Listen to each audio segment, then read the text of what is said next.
Mercer the Mischievous was flying over the hot lands of Thanuvia, going to a pasture to perform his daily sheep hunt. There he came upon a small kingdom, known as the Kingdom of Justice, or the Just Kingdom, ruled by the King Justin.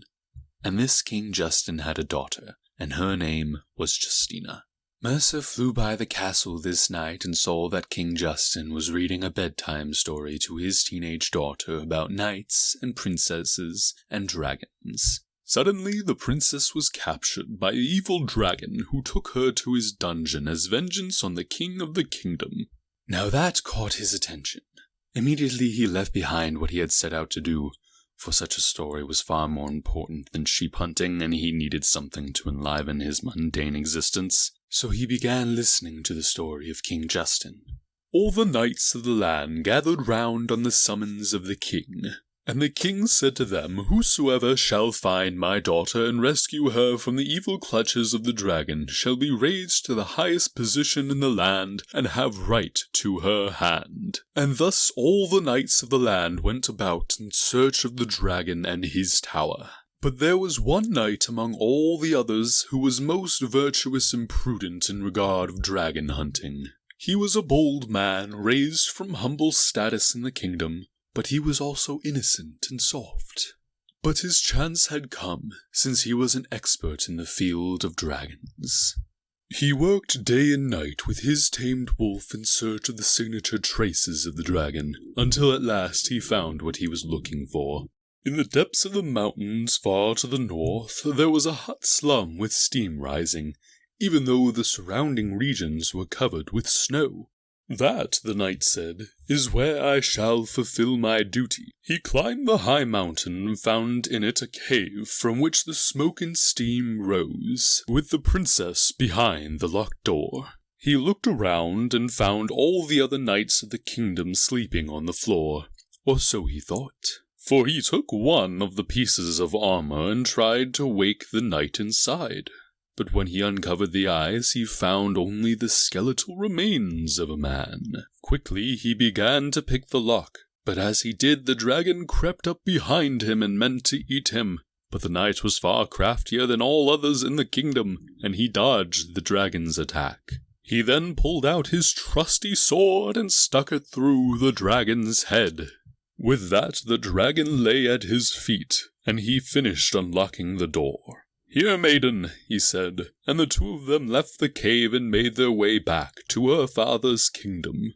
There they wedded, and the two lived happily ever after. The end. Mercer had almost fallen asleep by the end, when suddenly a loud groan came from Justina. "Father, that was the worst story you've ever told me." "I know, I was tired today, so I read an old classic." "An old classic? It sounds to me like you were being lazy and decided to strip down all the essential aspects of storytelling just to fit a cookie-cutter cliché. I mean, you have absolutely no character development for the knight. The story doesn't explain how all the other knights got up there. The whole problem in the first place was that they couldn't find the dragon." "Oh, well, maybe it was a cliché story, but what does it matter? Besides, if you know so much about what makes a good story that you feel the need to criticize whatever I do, perhaps you should write one yourself." There was a pause, but then a look appeared in her eye that surprised even the dragon. It looked like a sudden spark of resolution, like something previously obscured had at last been clarified. "Fine, I will. Just give me 2 nights and I will have a far better story for you." Immediately she got up and went to her desk, took out a quill and began to write. Slightly confounded, the king stood up and returned to his duties. But as he was walking out the door, she asked him, "Were any of the stories you told me true?" The king paused for a moment, considering what her intention was.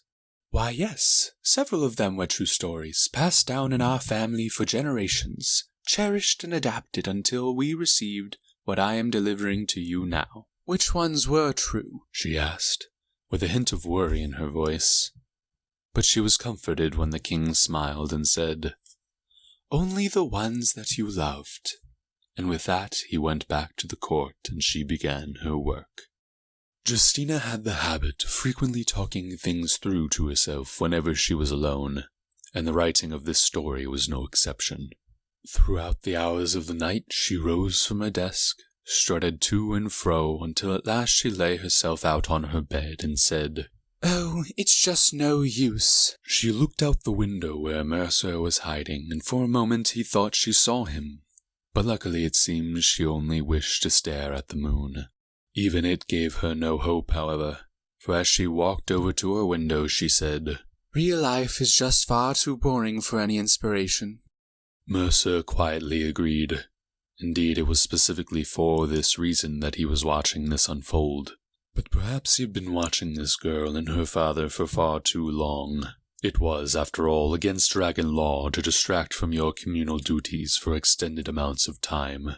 But he was simply done with his daily routine, and he needed a change of pace. It was then that the idea came into his mind as he remembered the story he had just heard. Such a story, although terribly told, would be fantastic in real life. He imagined the fights he could have with real knights who had never encountered a real dragon. He would crush them all while they searched to rescue the princess, and they would return to the king saying there was simply no way to stop him. Mercer's name would become feared and respected for generations, as a legend about the unstoppable dragon of the mountain would be whispered among the families of the kingdom. He could already taste the glory he would soon receive, and he justified himself in view of dragon law that he would be restoring the long-lost honor of the dragon community, which had diminished these past years. For in this time the dragons of myth had faded into human pets that children speak of with enthusiasm, as though the dreadful worms of old were simply playthings for humans.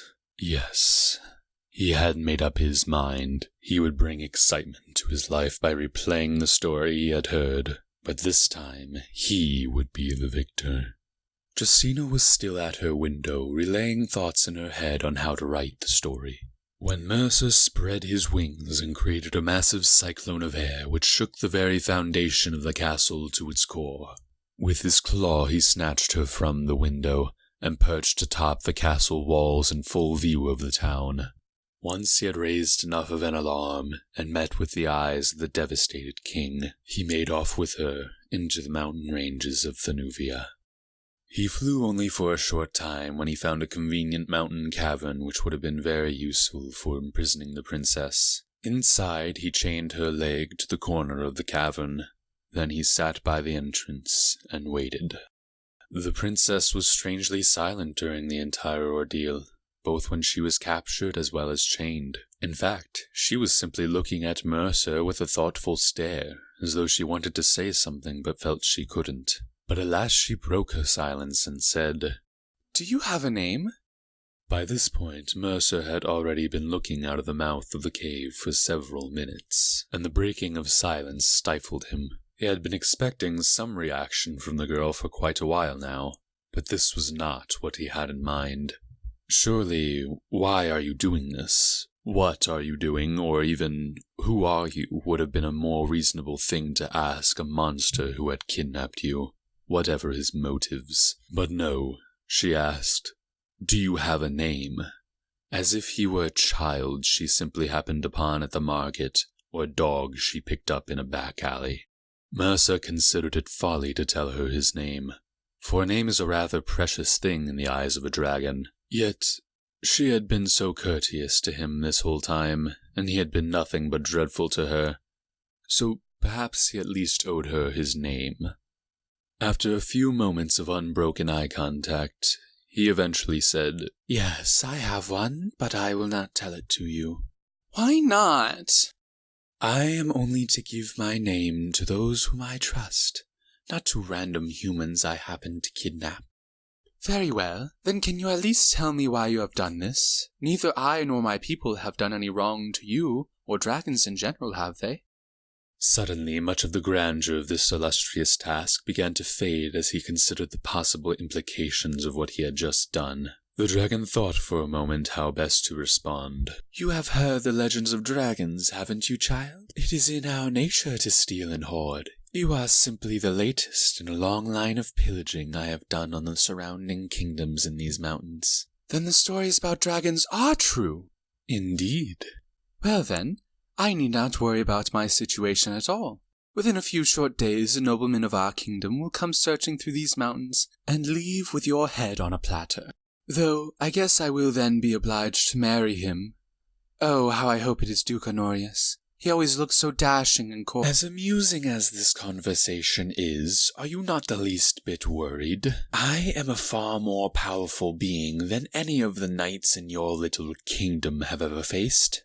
I would, were it not that this is a truly fantastic adventure, and this would make a truly fantastic story for my dad. I see. We are not that different, you and I. Both of us are bored with our daily routine and wanting desperately to do something to enliven it. But whereas you have done nothing to help out your own boredom, I have solved mine. This event will breed a new generation of storytellers who will speak of me with terror and dread. You kidnapped a teenage girl as a solution to boredom? What kind of motivation is that? I changed my mind. This is going to be a terrible story. You would make a terrible villain. Are stories all you think about? Yes, of course. Stories form a creative outlet for me to re-examine my daily routine in a new light. After a day of wandering through the city, I can write a story about how I faced looks of admiration as well as disdain on each corridor. Or on a day of working with statecraft, I can view the paperwork as a monster to conquer. No matter how boring the daily task or how mundane the chore, there is always a story I can tell about it. Is that not how you view your daily life? I have never thought of life as you do, but I must say that truly does sound like an exciting existence. But if that is the way you view your day, why did you say, real life is too boring for inspiration back in your room? Oh, that. I saw you in the window before my dad even left the room, and I wanted to see what you would do if I acted like I had no story ideas. You were obviously invested in what was going on, and there's no greater story than an adventure between a dragon and a princess. Mercer stood aghast, completely unable to believe what he was hearing. But perhaps she was right.